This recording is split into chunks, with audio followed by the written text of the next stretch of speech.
मोदी सरकार करवा रही है तो धन्यवाद देंगे। धन्यवाद हाँ, इतना कैसे हम नहीं देंगे। धन्यवाद देंगे। वोट जातीय जनगणना मोदी सरकार करा रही है, वोट का साल है, फायदा किसको पहुंचेगा आप सीधे एक शब्द में बताइए। फायदा जो संघर्ष किया है रोड पर जातीय जनगणना के लिए, जो रोड पर उतरा है, लोकतंत्र है।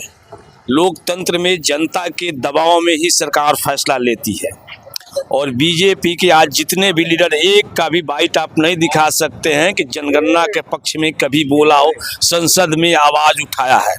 ये उन महान समाजवादियों की जीत है। चौधरी चरण सिंह, भीमराव अंबेडकर, कर्पूरी ठाकुर, बिहार में लालू प्रसाद यादव, नीतीश कुमार का भी योगदान है, समझे कि नहीं। और आपको बीपी शरद मुलायम सिंह यादव, आप देखे होंगे कि 2011 में एंटी नेशनल घोषित किया था यही मीडिया लालू यादव, 3 यादवा, जब जाति जनगणना करके पक्ष में बोल रहे थे तो लालू को 3 यादवा कह के ये किया गया था। आज उन लोगों की जीत है और ये लोकतंत्र की जीत है। और जनता की दबाव में आकर मोदी जी ने फैसला लिया है कि अब धर्म पीक पॉइंट पर पहुंच गया, अब उसके बाद हमको वोट धर्म के नाम पर नहीं मिलेगा। और जब राष्ट्र वही विकास करता है जिसमें हर पब्लिक, हर आदमी का योगदान हो। और ये स्पष्ट हो जाएगा जातीय जनगणना से कि भारत के संसाधनों पर किनका कितना अधिकार है, और उस हिसाब से आप न्याय दे दीजिए। जाति तो जब समाज विकसित कर जाएगा, जाति स्वतः मिट जाएगी। जब शिक्षित हो जाइएगा आपको लगने लगेगा कि मेरे साथ अन्याय नहीं हो रहा है, तो राष्ट्र तो अपने विकास कर जाएगा, समाज अपने विकास कर जाएगा, एक मिश्रित समाज का निर्माण होगा, भारत डेवलप कंट्री हो जाएगा। बिना जातीय जनगणना का राष्ट्र का विकास नहीं हो सकता, क्योंकि आपने सिर्फ जैसे कि आपकी आबादी आज कहते थे, भाई साहब ने कहा कि 100 में 90 भाग, तो आज आप डाटा उठा के देख लीजिए, न्यायपालिका हो या ये जो इसको गोदी मीडिया कहते हैं, उठा के देखिए कि 4 गो एक ही जाति के लोग बैठ जाते हैं और पिछड़ों पर और दलितों का विश्लेषण करने लगते हो। कहाँ से न्याय करेंगे भाई? जिसमें सब जाति के लोग होंगे, सब समाज का लोग होंगे, तभी ना समाज विकास करेगा। एक जाति का विकास करने से समाज विकास नहीं करता है। जब तक सारे जाति और धर्म के लोग समाज के मुख्य धारा में नहीं आएंगे, न्यायपालिका में नहीं आएंगे, मीडिया में नहीं आएंगे, तो आप तो मनमानी चलाते रहिएगा। जो मन में आएगा वही हम काम करेंगे, जो न्याय देना होगा वही न्याय देंगे। आप अभी बोल रहे हैं जैसे कि मीडिया के लोग बैठ गए हैं, एक ही जाति से बैठ गए हैं।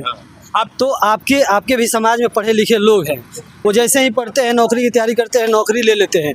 आपके समाज में या आप अपने बच्चों को प्रेरित करते हैं मीडिया में जाने के लिए? सुनिए, आपको मैं बता दूं, अभी आर्थिक रूप से बहुत हम पिछड़े हुए हैं, हमारे पास आर्थिक संसाधन उतना अभी नहीं है। वहाँ भी जाने के बाद आप एक इंटरव्यू, बहुत बड़ा जगह होता है, आप बैठे हुए, हम इंटरव्यू देने गए, हम रिटर्न में लाए 700 नंबर, और जब ओरल में गए तो हमको 5 नंबर आप दे दिए, तो हम तो कहाँ पहुँच पाएंगे वहाँ?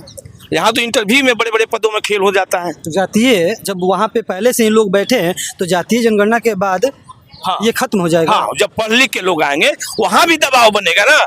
लोकतंत्र में जब आगे लोग पढ़ेगा लिखेगा समाज।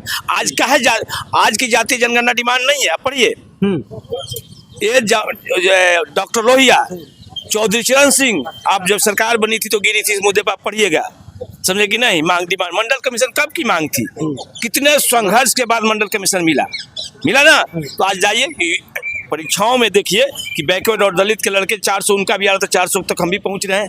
पहले 2, 4, 5 आते थे, आज मिला ना मंडल कमीशन, जिसको लोग कहा था कि देश में आग लग जाएगा। समाज इक्वलिटी पाई, बराबरी पाई ना। आप अध्ययन कीजिए। मतलब जातीय जनगणना से सामाजिक और आर्थिक स्तर पे विकास हो सकता है और इसके साथ देश का भी विकास हो सकता है। जैसे एक गरीब का बच्चा, जिसको मुसहर कहते हैं, जो पढ़ेगा लिखेगा तो अध्ययन करेगा ना अपने समाज का ना, कि हम भी इस भारत के निवासी हैं, हमारी हिस्सेदारी कहाँ है इस देश में, तो मांगेगा सरकार से ना।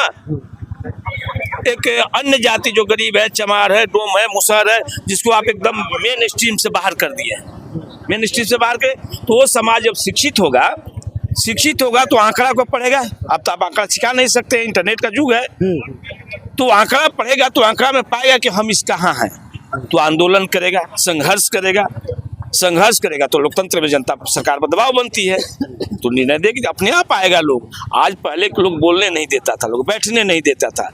आज देखिए किसी कॉलेज, किसी यूनिवर्सिटी में जाइए, कहीं से यहाँ देखिए सब जाति के साथ एक बैठ कर चाय पी रहे हैं, नाश्ता कर रहे हैं। ये पहले 80 के पहले था क्या? नहीं था। आप बोलिए नहीं सकते थे कर्पूरी कर काम ना तो गद्दी छोड़ दल छुड़ा, ये आरक्षण कहाँ से है कर्पूरी के, इस तरह का नारे लगते थे। एक छोटी सी 10% या 20% रिजर्वेशन दिए थे, कितना बड़ा आंदोलन करके आग लगी कर दिया, मंडल कमीशन को देख लीजिए। तो अब नहीं ना होता है, अब लोग समझ गया है कि अभी भी आप विरोध करोगे, मारोगे तो ये लोग भी अब अपनी रक्षा करने में सक्षम है। कोई भी सरकार आएगी तो जान लीजिए जनता पिछड़ों दलितों की आवाज को सुनना पड़ेगा। स्वर्ण हमारे विरोधी नहीं है, ये भी जान लीजिए। तो मोदी जी को धन्यवाद दीजिएगा। हम क्या नहीं जानना, लागू किए तो धन्यवाद देंगे ही, लागू किए धन्यवाद देंगे। तो वोट भी दीजिएगा। अब वोट तो हम कैसे आपको कह देंगे दे देंगे? वो धन्यवाद दीजिए, इतना बड़ा काम हो रहा है, किए हैं। जो लड़ाई आप बता रहे हैं अम्बेडकर से लेके लालू प्रसाद, मुलायम, ये सबके संघर्ष की जीत है, संघर्ष की जीत है, मोदी सरकार करवा रही है, तो धन्यवाद देंगे। धन्यवाद। हाँ, इतना कैसे हम नहीं देंगे? धन्यवाद देंगे। वोट के नहीं ले सकते हम।